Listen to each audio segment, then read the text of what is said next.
So, welcome back to another edition of the Half and Half Scarf Football Podcast with me, Nick, and my mate Dom. First things first, Happy New Year, football fans.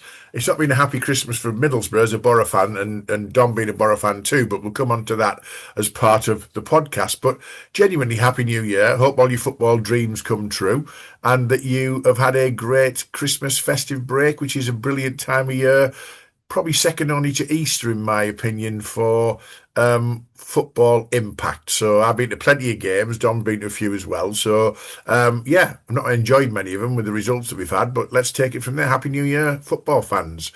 So today, because it's recording on Friday the 2nd of January, and this is going out as the first podcast of the new year on Monday the 5th, we thought we'd do a review of 2025 from our perspective as fans, and we've called it the good, the bad, and the ugly. And there's plenty to get our teeth into on that basis. So, without further ado, to discuss the good, the bad, and the ugly of our review of 2025, I'll introduce you again to my mate Dom, who today, for the first time ever on episode 28, is not wearing a football shirt. Dom, explain your reasoning. Hey, Nick, yeah, Happy New Year, mate. Happy New Year, everyone. Well, two things. I'm slightly cold on this Friday afternoon, and we're recording a couple of pods, so I thought I want to be warm. And I also thought it's kind of, my daughters think it gives me a sort of intellectual, journalistic look with my glasses, so I thought, let's go for that look. I mean, everyone can be the judge of that. I don't think I am a knowledgeable journalistic type, but if it gives me that creative look, I'll go with Yeah. it, mate. Yeah. Okay, well, what I would say to you is I can that's a see hell from of your a. face you're not buying it, mate. Thanks for that. I'll be honest with you, that's a hell of a leap of faith from your daughter. But moving on from. It is. Sorry, mate. Happy New Year on that, taking the piss. On that basis, I would say that, and we'll go back to episode one. We talked about merchandise episode one, and one of the things that really pees you off is the walk-on sort of jacket, which I would call a sort of three-quarter zip tracksuit top, which Santa brought me for Middlesbrough. So I'm wearing that with pride, even though, you might think I've sold out. I sold out to Santa, and Santa brought me it. I love it. I've worn it once. We didn't lose, actually, so it's now quite considered as lucky. You know what I'm like with my superstitions. So that's enough for the what we're wearing or not wearing or what we're doing. For those who are listening, they're all turning off in droves, as we say every week. So let's get on to the good, the bad, and the ugly. And we're looking at the whole of 2025. Obviously, there's a bit of recency bias in there from things that we can remember. And we've covered a couple of the subject areas in previous podcasts, but we're going to expand on them a little bit as we go through. So what we thought we'd do is we thought we'd start with going through the good, see how far we get. And if we expand quite a lot on what we're talking about, we might split this into two episodes and do the bad and the ugly as the episode that you really want to listen to, I guess, is the bad and the ugly, where probably we put a parental kind of warning on that. But we'll start with the good stuff, Dom, okay? And I've got a list I've shared with you in advance. They're not in any order particularly. They're just things that came to mind. I'd like to thank my son Rob and friend Julie on the way to Derby yesterday in the car. I was kind of scoping out some of this content and asking them for their thoughts. So there's a bit of contribution from them as well. So thank you for that. But let's start with the good. I'm going to start with the first one, which takes us back to the back end of last season. So probably April, May time. And the championship title and promotion race last season. Two teams got 100 points. Now, you've got to say that's better than good, isn't it? That is tremendous. Leeds and Burnley set an unprecedented pace and only dropped Sheffield United when Sheffield United had that really bad week towards the end. I think they lost 3 games in a week and Chris Wilder lost his shit, which is not unusual. And they ultimately finished third, I think 8 or 10 points behind. But the championship title and promotion race last season did not disappoint. And as ever, it looks like it's going to do the same this season, doesn't it? The championship title race and promotion race, fantastic last year. Dom, what do you reckon? Yeah, I would agree on that. I mean, any team that can get to 100 points in the season, it had the same connotations as Man City, Liverpool those few seasons ago in the Prem, didn't it? Where they're just matching each other week after week, just racking the points, so none of them losing games, just getting to an astonishing points total. If you can rack up 100 points in a season, my God, that's some seriously consistent form, isn't it? And in fairness, Sheffield United pretty much pegged them, didn't they? It was just that slight drop off at the end where they had that wobble, but Mm, they finished with 90 odd points, didn't they? So, yeah, yeah, and I mean, I know we'll probably come on to it and link to this later on, but they were the three strongest teams. So you'd kind of expect them to do very well, but they really did more than very well. They just blew everyone else apart, really. No one else really had a chance, did they? And that's where no, the playoff system, as we'll get onto, comes into its own because you could argue, well, Sheffield United finished third, way past everybody else, but that's the jeopardy of the playoffs, and you all know where you're at if you finish between third and sixth. So that's what it is. So, but yeah, yeah, I think it is a spectacle. The championship in itself is just fantastic. I love it. I much yeah. prefer it than the Prem. It just Mm. feels a bit more honest. It feels like it's ours every week. It's just more engaging. It hasn't got VAR, which will come on, that will come into the ugly, ladies and gentlemen, later on. That is, that really is an ugly thing. Mm. And I just think the teams that are in it, you've got such good teams in the championship. It really is a spectacle. I mean, I don't buy this theory of when people say, "Oh, I don't want to go up to the Prem. I'd much rather stay in the championship."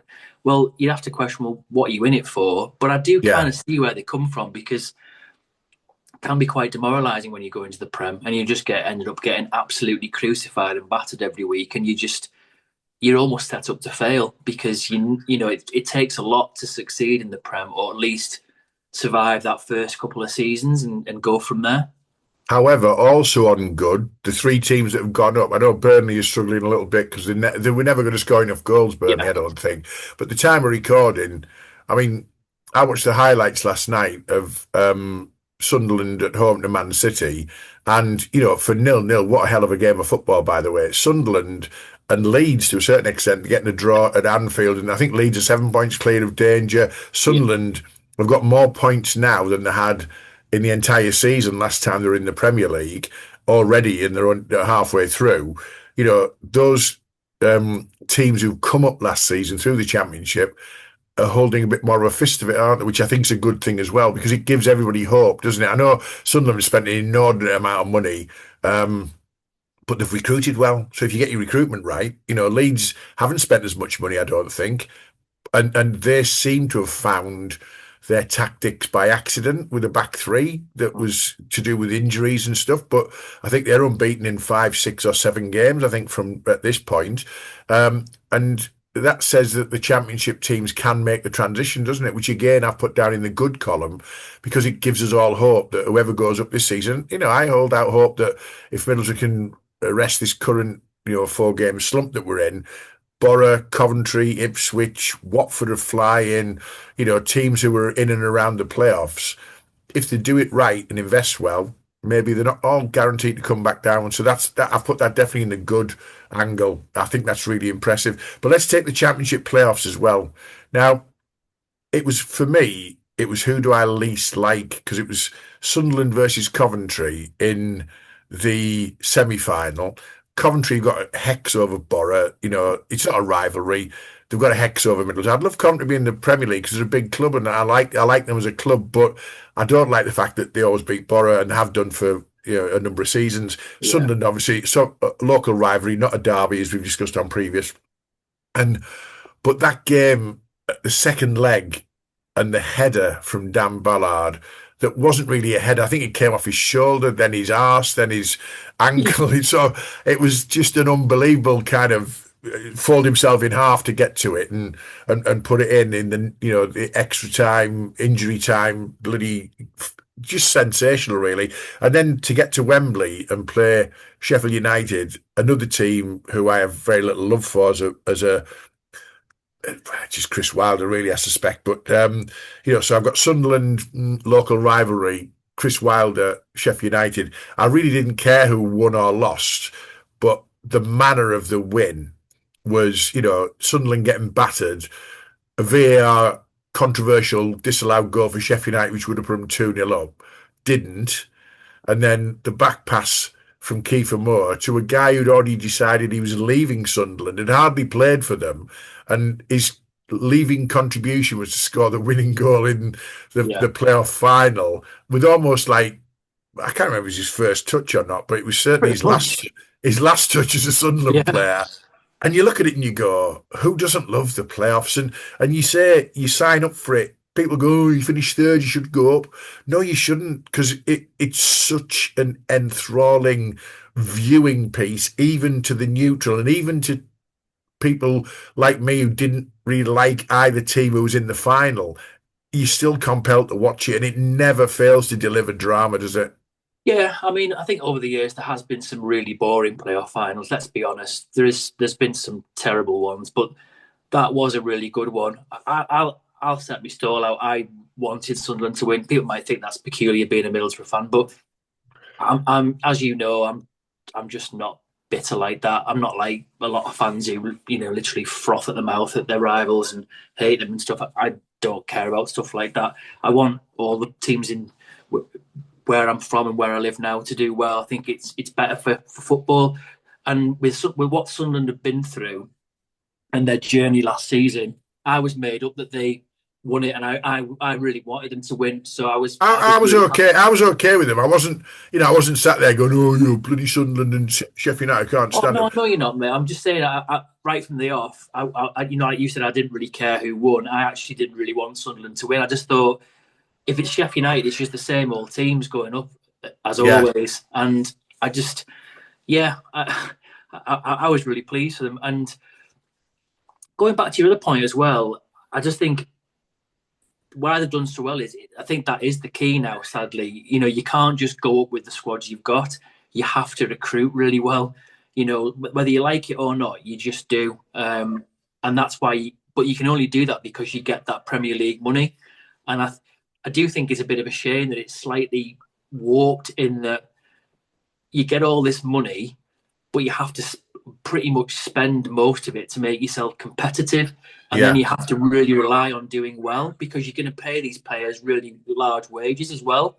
And if it goes wrong, you've then got a lot of players on a lot of big wages, and that's where it can suddenly go wrong when mm, you go back down. So you can see sometimes why clubs hedge their bets, perhaps don't spend all that money and mm, kind of expect to go back down. But you have other clubs that go, do you know what? We're just going to go for it, win yeah. or bust. And if it works, fantastic. It gives you a really good foundation to kick on. If it doesn't, it can kind of, you hope that you're strong enough to bounce back and keep in that mix. But if it dips, that's where it causes But a bit of a problem. that's where you get your yo-yos, don't you? Doing that and Yeah, that kind of thing. So okay, yeah, let's look at some other good stuff. We'll talk about sort of cup competition, that kind of thing. So Palace winning the FA Cup, we've touched on it before. Great for football, so-called unfashionable smaller club, but also Newcastle. And again, being a Boro fan doesn't bother me at all. Newcastle winning the Carabao Cup, it just shows that it's not always about City, not always about Liverpool or Chelsea or Arsenal. And, Newcastle, 50 years of hurt. I mean, okay, celebrated for, I think they're still celebrating, aren't they? About 4 weeks, didn't they, when they won the Carabao Cup? When Boro won it, they called it Mickey Mouse Trophy. But Newcastle winning something and winning a trophy for the first time in 50 years, and Palace winning the FA Cup. The Palace win, for me, is seismic when it comes to how other clubs of Palace's stature should be viewing the FA Cup. And we're going to do a special on the FA Cup as the next podcast shortly. But Palace should have given everyone who are your Brightons, your Bournemouths, your Fulhams, your West Hams, maybe not, they're not that good. But these kind of clubs hope to say, well, if we do it right and we play a full squad and a strong team, every chance we can win a trophy, first one in their history. I loved Palace winning that. I absolutely loved it. I did. It was really refreshing to see both teams win it. And I mean, how boring is it every year that you just see the usual teams stack up in and arrive in the FA Cup and Carabao Cup finals? It's just boring. You desperately want to see other teams win, and it was nice that Liverpool. Newcastle beat Liverpool, Crystal Palace beat City. It was great for once that even though you still had some of the big name teams that the Premier League and the FA desperately want to have in there, um, that they didn't win. And I think for all the neutrals watching, there were actually two really good games of football to watch as well. Yeah. And I think every neutral was celebrating. And for those particular clubs' fans, how amazing is that, by the way? For Palace as well, FA Cup. I mean, I still think it's a massive trophy that I love the FA Cup. But then me and you were old school. We grew up with the FA Cup being, something really, really special. And again, Yeah, we'll go on and talk about that when we do our FA Cup pod. But it was amazing. What a day out for those fans. A day they'll never ever forget if you were watching or if you were lucky enough to be there. Just fantastic. That's what it's all about. As a supporter, we always talk about it, don't we? It's moments, and yeah. that's a moment, and it's a moment that will live forever in your memory. I'll give a mention to Matty Buckley, who's a big fan of the podcast, and thanks, Matty, for your support with your mates up in Newcastle. I saw Matty just after Newcastle had won. He's a season ticket holder at Newcastle, just after Newcastle won the Carabao Cup. And I said to Matty, I said, so what does that, how does that feel? And his response was, it's changed everything. And he said it in such a dramatic tone. I was like, it's only the Carabao Cup, Matty, calm down. But, it's changed everything. And for him, his friends, the city, my daughter Charlotte lives in Newcastle.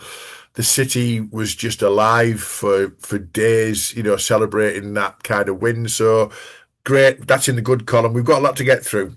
I've put here, as it stands at the end of December 2025, only Ipswich of the parachute payment teams, Southampton, Ipswich and Leicester, and if you include their Sheffield United from previous expectations in history, only Ipswich are in the top half of the championship as it stands. Now, I fully expect that Sheffield United, on the run that they're on, are probably going to make it somewhere towards the edge of the playoff mix if they keep going very quickly. Yeah. Southampton don't seem to be able to get a run going, and I'm touching wood here because Middlesbrough play them on Sunday at home, and then Leicester seem abject. So I think it's great for football that we haven't got the usual suspects who were easy, lazy journalists ticking the box at the start of the season. Who's going to go? Well, it's going to be Ipswich, Leicester and Southampton, isn't it? And Sheffield United are going to be in the mix. Well, you know what? Halfway through the season, more than half the game is played. Only Ipswich are there. I've said all along Ipswich are going to win the league, and I still think that's the case. So, I'm not surprised at that, but it's great for football that the other two and probably three are struggling, isn't it? I agree. Have to agree on that. I mean, we've talked about long and hard about this, and what I really like this season is you've got Millwall in the mix. Watford are ticking on quite nice, and they're actually playing quite consistently. And heaven forbid their owners don't seem to want to sack the manager after 5 or 6 games. Bristol City are in there. Really nice to see Preston North End doing well. Paul Heckingbottom and Stuart McCall doing a really good job there, and it's nice to see some good clubs really competing and consistently playing well. I mean, I was looking at it the other day, and I do agree. Actually, I remember saying I wasn't sure about Ipswich because I really thought they were struggling when they went down, and they were struggling at the start of the season. They were really disjointed, and they still lose the odd game randomly, but they are just getting stronger and stronger and more consistent. So I think you're right on that. I think I can see them overtaking Coventry, making top spot their own, and just getting stronger. Coventry, I wish them well, by the way. I really like what Coventry are doing, what Lampard's doing, and how they've played. I just feel they might be on a bit of a drop off. I think they're not playing as consistently or scoring as freely as they were. So it'll be interesting to see how the second half of the season goes for them. I think the others, Boro as well. I mean, we were talking off air before we came on. A bit alarming, 1 point out of the last 12, 3 losses, 1 draw. Gone from playing really strong football, scoring freely, looking really confident. And even though we're still playing well against teams and blew Derby off the park, we're not scoring. And I think teams sometimes know how to set up against us. So we are going to have to start rethinking how we play. Yeah. Because what I don't want is to see Boro really drop off, because we as Boro fans, we know what it's like when they drop off. The confidence drops, and they can sometimes drop like a stone. I don't want that to happen, and I want them to get back on the winning run very, very quickly. But it shows what a brilliant league the Championship is, because, and I know everyone says, "Oh, if you're there after 20 games, you're going to be there all in." But actually, we've seen plenty of times where you can have a fantastic first half of the season, and then your second half of the season can be completely different. Just like And Remember vice Notts versa, Forest? though. And vice And versa. vice versa. Remember Notts Forest where they were way off, and then the second half Yeah. of the season just kept winning and managed to get to the playoffs because of it. And That, we've that was both the been. that was the Well, same. That was the same when Carrick came to Boro. We were in the bottom three in November, and we finished in fourth position, didn't we? You know, yeah, it's you get it's so congested, isn't it? The one for me to watch is Watford. They've got the second best home record after yeah, Coventry in the division, and they've started to pick up wins away from home. They were terrible away from home. That was the thing, and they were struggling away from home. Now they're starting to get games away from home, and you think to yourself, well, if you're winning your quietly home doing well, aren't games, they? They're quietly, yeah, yeah. just you know winning comfortably. And we said as well that it can happen because, as we both said off Tony Mowbray 2012-13 season, top of the league at New Year.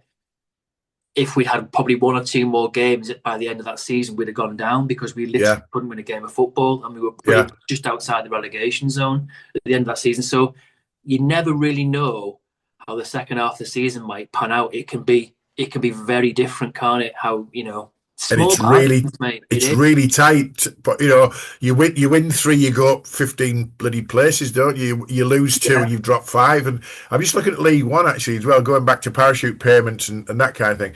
Cardiff are obviously top of the league, yeah, and they're doing what Ipswich are doing really, and very much expected. But Luton are only eighth; they're not in the playoff mix.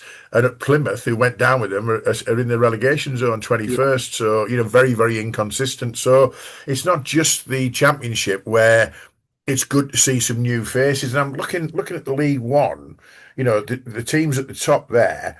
Lincoln City. I'd love Lincoln to get I promoted. would. I would.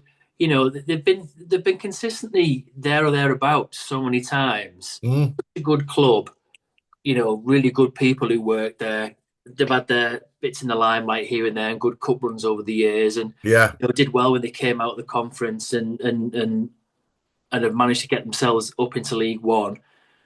I'd love them to get up there. mm, We always say, don't we? You want to see new blood have a go. It's yeah, great. It's brilliant to see what Wrexham are doing this season. Interesting point. Like Wrexham seem to be hit and miss. One week mm, they'll look like they could literally beat everybody. The next week they have a bit of a wobble. They mm, seem to be starting to turn a bit of a corner. So they're in the mix as well. But yeah. yeah, in League One, yeah, I Well, I've can. got I've got here I've got here Dom League One, right? So obviously Cardiff at the Yeah, top. Lincoln, Bradford City, I'd love to see them come I back up. would. Yeah, Stockport, Huddersfield, Bolton, and then Stevenage and Luton. You know what? You take Luton out of there, maybe take Huddersfield out of there because they've been up and down or whatever. Bradford City, Lincoln, Stockport, I'd love to Bolton to see come Stockport back. up there. I'm a big Stockport fan. I mean, I Yeah, used to I yeah, used to live just outside Stockport when I lived in Manchester as a student, and afterwards, and I used to go to many a Stockport game. yeah. Ashley Park all the time. Brilliant little ground. Loved watching them as a neutral, and yeah, they've been through some hard times. So seeing them do really well, It's good I'd to love see. to see that. Oh, it's brilliant to see. Yeah, it is. Next thing on the good list, we've mentioned this before. Scottish football is interesting for a change, and last time we mentioned it, we both felt that it was a temporary status of it being interesting because it was only a Mm. matter of time. But it's not a matter of time, is it? Because Celtic, I mean, one of the things that I've put down in the bad column, we'll touch on it Yeah, now, is what you've got Martin O'Neill, who's done a brilliant job, and then you replace him with some randomer bloke who's absolutely doing a shit job for them. And they're not really catching hearts. Every time they look like they're going to catch hearts, they lose to Motherwell or they lose to Kilmarnock or somebody. And for me, as a neutral, I'm keeping an eye on Scotland because actually tomorrow, as we record, Rangers play Celtic at Celtic, and if Rangers win, they'll probably be the biggest challengers to Hearts. But there's yeah. three teams potentially in it, and that never happens in Scotland. So actually, I don't really care that much about Scotland, but I really want Hearts to win the Scottish Premier League Premiership.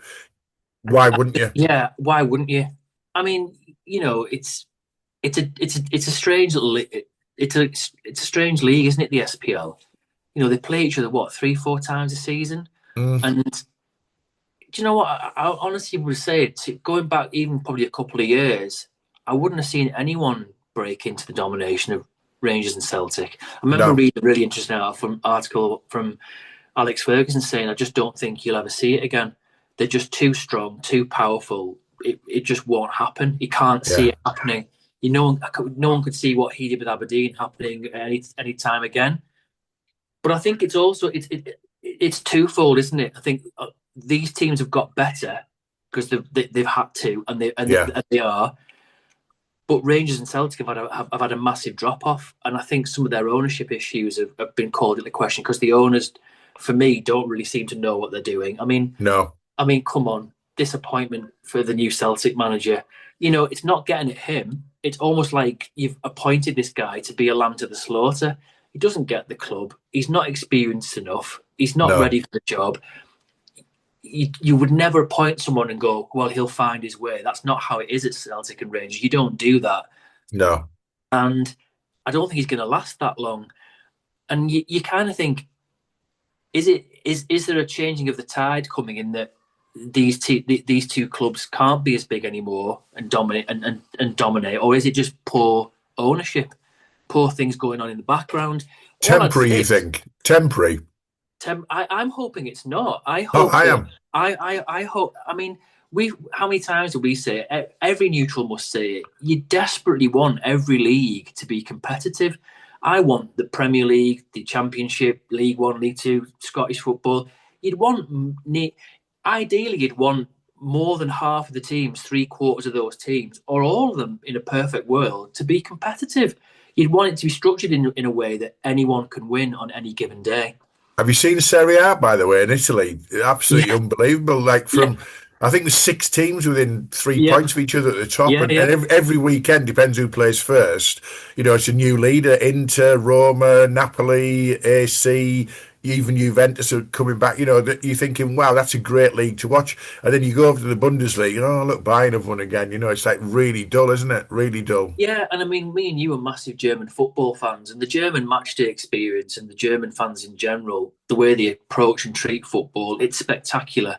Yeah, And long may that be the case because you could argue that they could be disinterested at the fact that they pretty much know most times very rarely does it happen more than once a decade that anyone other than Bayern will win. And yeah, you could say that they could probably just pack up and go home and say, we're not bothering. We're never going to have a chance. So but they don't, do they? no, They turn up in the droves. They probably know they're going to lose, but the atmosphere in all the matches is just something else. And that's yeah, what's unique about German football. Because if it didn't have that, I think it would literally die on its backside because it is just the same team. That's why you pedestrian. cherish those seasons where Leverkusen or Dortmund or someone else can do well because Yeah, you just want them to do well. And that's why watching Serie A is really good. It's like La Liga. It's not interesting because it's no. just Barcelona and Real Madrid. Occasionally it's Atletico, but any neutral, you're not interested in that. You're just watching how well the other teams do and how they do in the cups. I couldn't care less what Nah, Barcelona and Real Madrid do. Does anyone? no. Okay. You know, Next thing on the Serie A, we might as well. It just came up on that basis. Jamie Vardy, Serie A Player of yeah. the Month for November 2025. Jamie Vardy having a party in Cremonese. Hey, that's And you almost like a, just knew it's like to do it like as a, well, like a mate. t-shirt. Yeah, Jamie Vardy having a party in Cremonese doesn't quite rhyme, but it's not far off. He has been sensational. Took a while to get going, by the way, but once he got going, he's a bit like a streaky player. And he Vardy, he'll get 6 goals in 5 games, and then he won't score for a little while. But isn't it great to see a 38-year-old that yeah. most people wouldn't have touched? Would they? I'd have Jamie Vardy at Middlesbrough in a heartbeat. I said it about Middlesbrough and Everton in the summer when Everton were looking for a striker. I said it.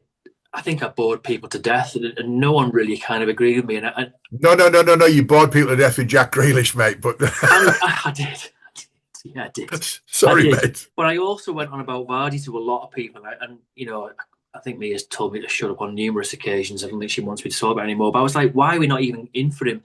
I think maybe one of the reasons is even though he's 38, he's still so good that I think he'd command quite a sizable wage, which Yeah, might be an issue for a 38-year-old. But I was looking at him when you look at how Everton's first half of the season's panned out. the players we bought, the way we play, would have been perfect for Vardy. Yeah, And there might have also been an issue that a lot of the Everton fans don't like him. But I think if he was playing for you, we'd yeah. adopt him very quickly. I just think me and you have always been massive fans. I think he's quality. He's one of those Mm. brilliant players that almost thrives on getting pelters from the opposing fans. He's just almost immune. He's like a Suarez. He's bulletproof. He'll I just love keep him. on doing it. I love him. I I, think I knew he'd do well in Italy. That's the thing. I knew he'd hit the ground running. It might take him a few weeks, but I knew he'd do well. And I think Premier League teams, Championship teams have really missed a trick. But do you know what? Maybe it's it. We don't know what went on behind the scenes. Maybe a lot of clubs did go for him, and perhaps he was saying, do you know what? I want a change of scene for me and my family. So perhaps it's him just yeah. having a lifestyle change. He doesn't need the money, does he? It's not about. Nah. I don't think it's even about the money. So maybe it is just him Having said having having said a good that, time. having Yeah, said that, and I didn't follow it, but I believe he's probably got some quite expensive legal bills to pay. So maybe it is about the money. I yeah, don't know. I yeah. don't know. Let's move on from that shit, like reality TV crap. Yes, I've got down here in the good column as well, and really apologise to those fans who are waiting for the bad and the ugly. I think we're probably going to do this in 2 episodes, because we've got a but lot because of stuff. there's a lot Yeah, of good stuff, right? a lot of good stuff. Harry Kane and Erling Haaland goal stats in 2025 are insane. Okay, Harry Kane 60 goals, Haaland 56 goals in the calendar year. I could have put Mbappe in there, but I've also said he's French and he plays for Real Madrid, so I don't really give a shit. But Harry Kane 60 goals in a calendar year and Haaland 56 goals in a calendar year. Sensational. You know, Haaland is an absolute game changer for City, is relentless. He's why I think they will win the title. I'm sorry, Arsenal fans. I think Haaland makes Gyökeres look like Gyökeres is, which is a Timu version of him. And I think Harry Kane, if he can keep his form and play like he plays for Bayern, for England, there's a fighting chance we'll go deep into the World Cup. We've got a special episode on that to come Yeah. sometime in 2026. But those stats are unbelievable, aren't they? I think we've got another Ronaldo Messi kind of head to head going on, haven't we?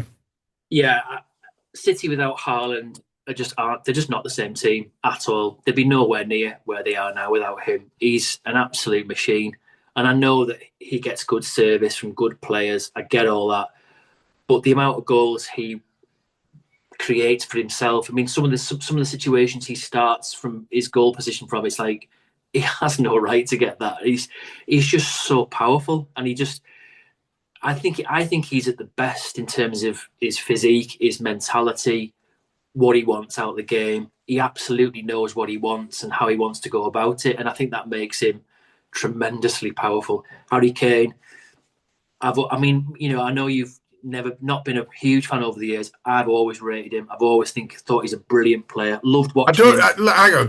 I'll clarify. Yeah, I don't. I don't. I don't.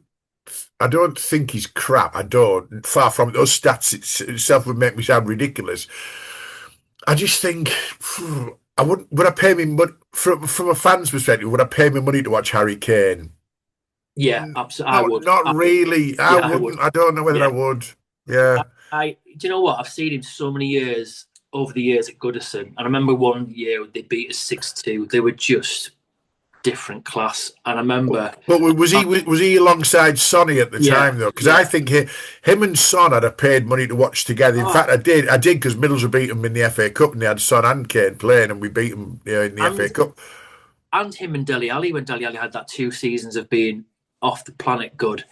But I remember we clapped them off the park at Goodison one season when they did because they were just so good. And I remember just we'd already long lost the game, and I said to me, I said, just watch Harry Kane, just watch him. And Yeah, it's all the stuff he does off the ball. It's all the stuff he does for the team. He tracks back. He plays in midfield. He'll sometimes start a move, lay the ball off, and then he's there to finish it.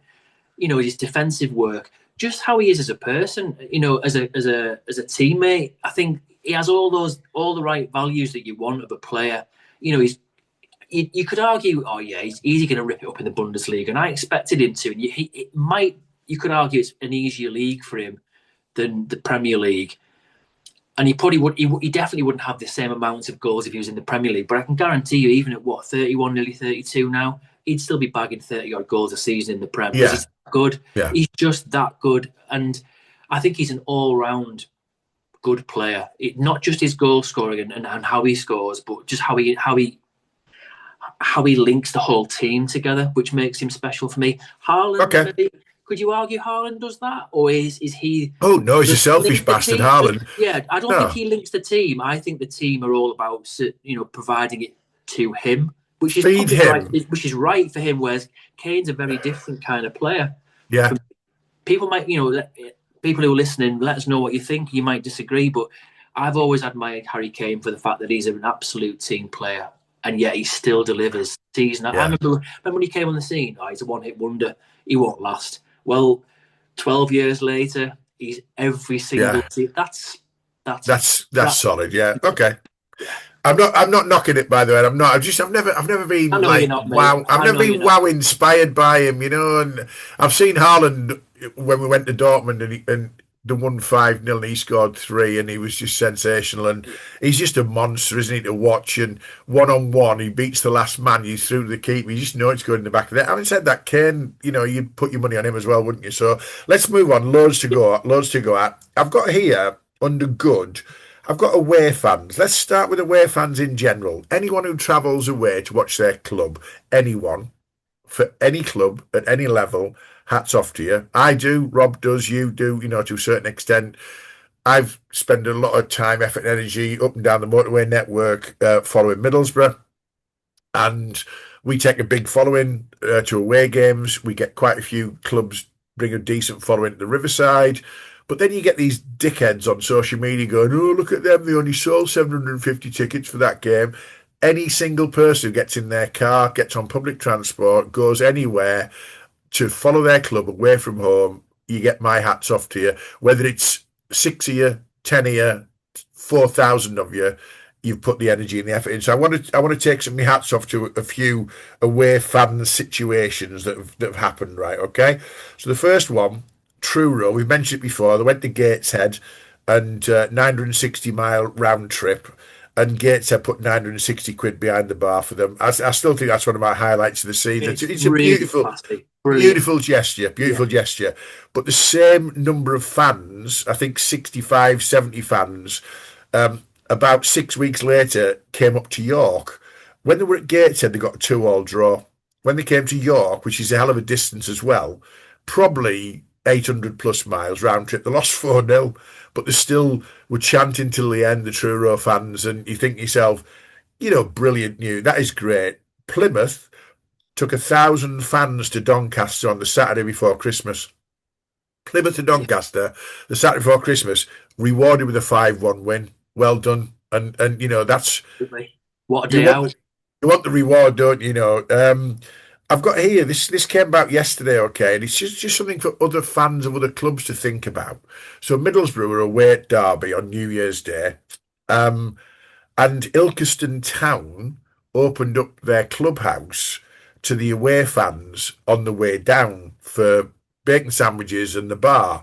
290 fans, 6 coaches, 3 minibuses, all went to Ilkeston Town on the way down to Derby. Ilkeston Town really appreciated it. They've also said today they're going to have to restock their entire bar because Boro fans are quite thirsty, apparently. Right. Yeah. But what I would say to away fans is get your act together collectively and see if there's a local, smaller non-league or, local club near where you're playing and see if they'll open the clubhouse bar for you on the way down. If they've got an away game and they're not there, Ilkeston Town put staff on New Year's Day, and the reward is they've had a fortune spent behind the bar and on bacon sandwiches and all that kind of thing.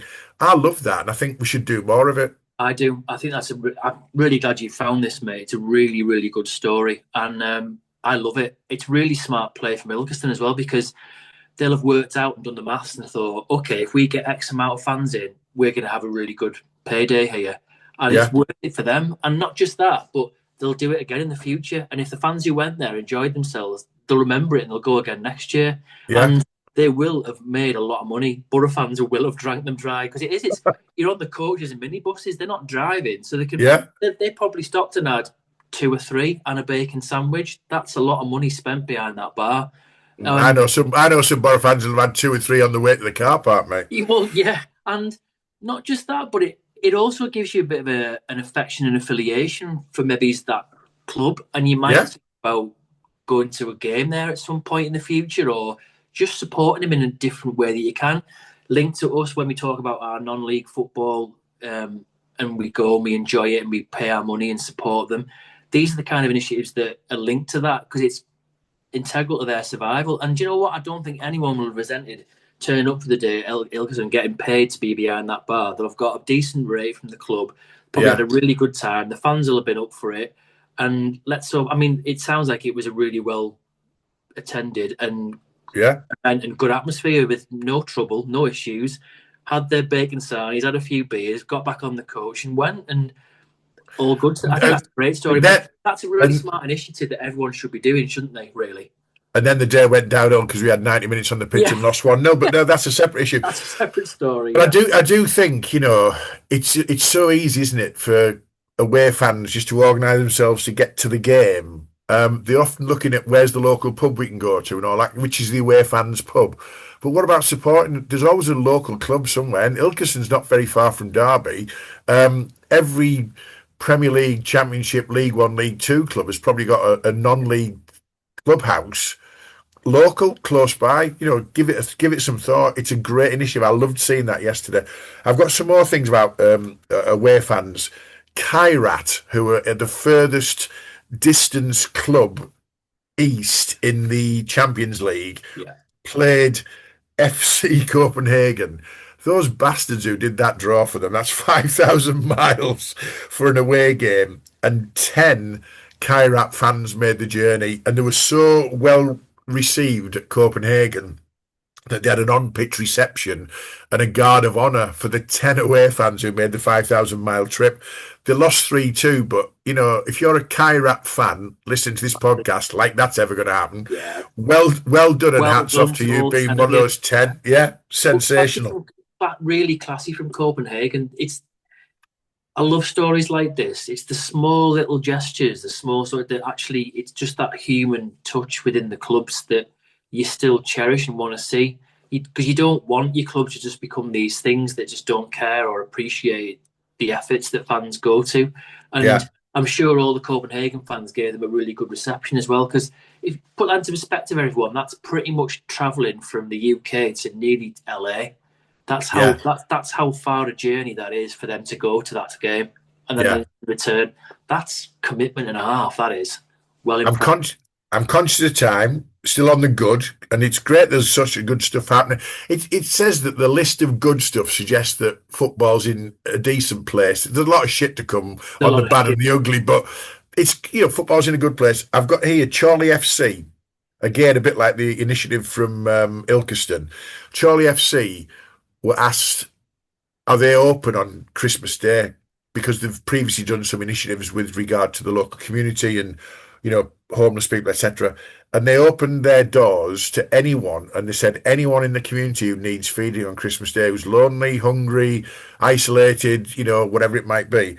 And I just thought that's the heart of a community, isn't it? And Right I just there. want to I just want to take a minute to give a bit of praise to Charlie FC for doing that. And when they were questioned about are you opening on Christmas Day, the answer was a categorical, well, why wouldn't we? It's almost like, yeah, we Yeah. at Charlie FC, we support the community of Charlie. They're surrounded by bigger clubs, aren't they, in Charlie, geographically? And Yeah. yet they know their place as the heart of the community. So hats off to Charlie. I'm going to whiz through because I'm conscious of time. Big news in terms of what's great, not just good. Chansiri's gone from Sheffield Wednesday. That's got to be great news. Everyone associated with football getting rid of an absolute, tool of an owner who was just disinterested in the club. He's gone. Great news. That's the part of the good. Um, I've got here. We might just have a Premier League title race for a change. That looks halfway through the season. We might Hope just so. have a title race. Yeah. And I'd love to see Villa do it personally. I've got nothing against Arsenal do it, but if I was to go for one, I'd really like to see Villa do it. I really Yeah, they got a spanking though, didn't they, last night or night before from Arsenal? But it doesn't mean they're out of it, does it? no, it doesn't. On Villa, under good. I've got the rise of Morgan Rogers. Wow, Great. what a joy to watch him play football, by the way. And by the way, ex-Boro, I guarantee nobody at Boro, including me and including you, would have sat there and thought, yeah, you're getting a cracker in Morgan Rogers. We were thinking, they came in for Morgan Rogers in the January, didn't they, in the transfer window, and said, he is Aston Villa's number one priority in the transfer window. He'd been with Boro for since August. And we all looked and went, "What? Our Morgan Rogers? Like, okay, he's all right, big deal."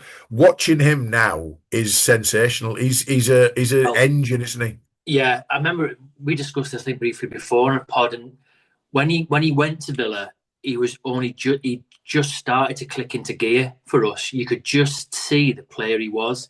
When he Yeah, first came in, he looked quite disjointed. Probably took him a bit of time to settle. But when Villa came in, he was starting to score goals. His movement was really good. He was more comfortable on the ball. And I remember reading something really interesting about his coaches at Man City and his temperament when he went out on loan. And we're just saying that he is a player that's going to really just take off. Sky's the limit. Just said how good he is in terms of his strength, his skill, mainly his temperament and what he wants out of the game. And just said he just needs an environment where he's given time to settle in a good club, playing regular first team football, and you yeah, really see how this guy flies. I don't think any of us saw that coming. But the astonishing thing was he did it from the off at Villa. Literally, yeah. as soon as they signed him, bang! It was like wow, and he's just got better and better. And I mean, just a quick one on social media. All these hilarious knuckle draggers, Chelsea fans who keep saying, "Oh, we just need to go out and get Morgan Rogers in January." Oh yeah, because like it's that easy, isn't it? Chelsea, just go on quickly. I've heard them all going about Njai as well. Bring him home. Go and get him. It's like, come on. Who do you think you are? You self-entitled arseholes. It's like you don't Yeah, just go and pick a player and think they're just going to walk into your team and want to play for you. By the way, just yeah. stop being so deluded, Chelsea fans, please. I, Morgan I Rogers love. going to sign for you. In fact, if anything, I'd worry about keeping hold of the likes of Cole Palmer because the way you're running your football club and the managers you're bringing in, you need to be careful because you're going to lose players, not bring players in. Ollie Watkins signing for Chelsea? I don't think so. No Morgan chance. Rogers going to Chelsea? I don't think so. You can talk No. about all the silverware till you're blue in the face. It's not about that. It's about where you're at the time. Right now, they're not going to go and sign for you. Not in a million years. He's the thing. I think Cole Palmer's more likely to go back to Man City than they are to sign Morgan Rogers or Exactly. anybody from Villa. And he's the other thing I'd say. Nobody cares that you World Club champions because it's a shit tournament that meant nothing to anyone except Chelsea fans and Jason Cundy, who continually says we're world champions. No one gives a shit. It was a shit tournament for shit teams who qualified through the back door. So Chelsea, bugger off. That's not good. We're in the wrong section for that. But Morgan Rogers, brilliant. Which brings me on to Thomas Tuchel. Under good, what I like about Tuchel at the moment is, and I only like it because I think it might bring its rewards, he seems to favour a system and then favour picking players to fit the system. Every previous England manager going back to Lampard, Gerrard, Scholes, and everybody else in between tries to pick the players and play them out of position. So, we've had even under when we're talking about sort of previous regimes, etc., Southgate, Foden on the wing, and players playing out of position, and square pegs and round holes, and all that kind of thing. I don't care who plays in the England team, the starting 11 in June in the first World Cup game. The only thing I care about is that they are playing in their positions that they naturally play for their clubs. And under good, I've put Tuchel looks like he would rather drop a Cole Palmer or a Phil Foden in favour of picking someone who plays in the position needed for England to be successful. I hope I'm right. I agree again. We're agreeing on everything today, mate. We are on the same hymn sheet. Do you know what?